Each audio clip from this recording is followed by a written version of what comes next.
Hello மனிதர்களே, உயிருடன் இருக்கும் அனைத்தும் சில சமயங்களில் இறந்து விடுகின்றன. Except some artificial intelligence. சிறிய பொருள்கள் இறந்து விடுகின்றன. ஐடென்டிஃபை பண்ணப்பட்ட வைரஸ்கள் இறந்து விடுகின்றன.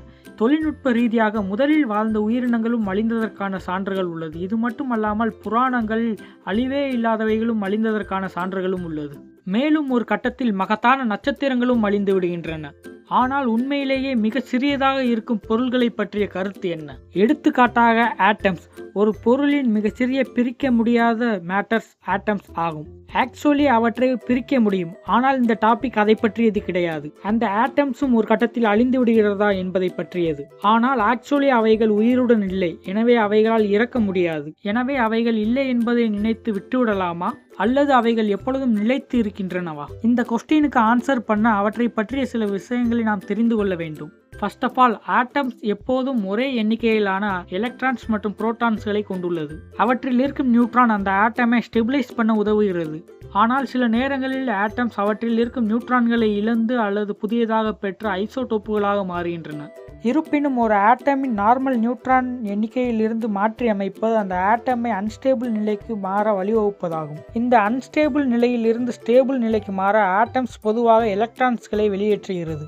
இது கதிரியக்க சிதைவு அல்லது ரேடியோ ஆக்டிவ் டிகே என அழைக்கப்படுகிறது. இந்த செயல் தன்னிச்சையாக நடைபெறுகிறது. எனவே இந்த செயல் எப்போது நடக்கும் என்பதை கணிக்க உண்மையாகவே வழி எதுவும் இல்லை. நமக்கு தெரிந்த ஒரே விஷயம் ஒரு குறிப்பிட்ட காலத்தில் சிதைவடையும் அணுக்களின் பிராக்ஷன் மற்றும் அந்த காலகட்டம் மட்டுமே. இந்த ஆவரேஜ் டைம் ஆஃப் லைஃப் என்று அழைக்கப்படுகிறது. எஸ், இதுதான் இந்த கேம் நேமின் ஆரிஜின். எனவே இதை சுருக்கமாக கூறினால், ஆஃப் லைஃப் என்பது அன்ஸ்டேபிள் ஆட்டம்ஸின் ஆஃப் அ பஞ்ச் சிதைவதற்கு தேவையான நேரமாகும்.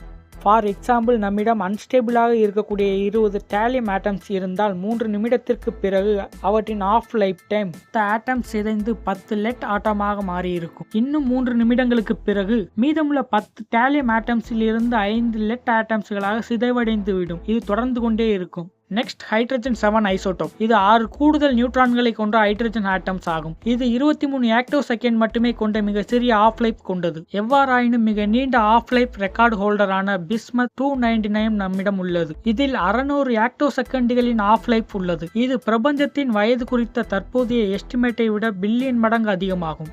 So that's it. கடைசியாக மறைந்து போகும் திங்ஸ் பிஸ்மத் 209 ஆட்டம்ஸ், ரைட்? ஹைப்போதெட்டிக்கலி ஒரு புரோட்டான்ஸ் 3 ஆண்டுகளில் சிதைவடைந்துவிடும். இது சரியானதாக இல்லையா? இது அவர்களுடைய கண்ணோட்டத்தை பொறுத்தது. சில நேரங்களில் நேரம் மிகவும் ஸ்லோவானதாக தோன்றும் அல்லவா?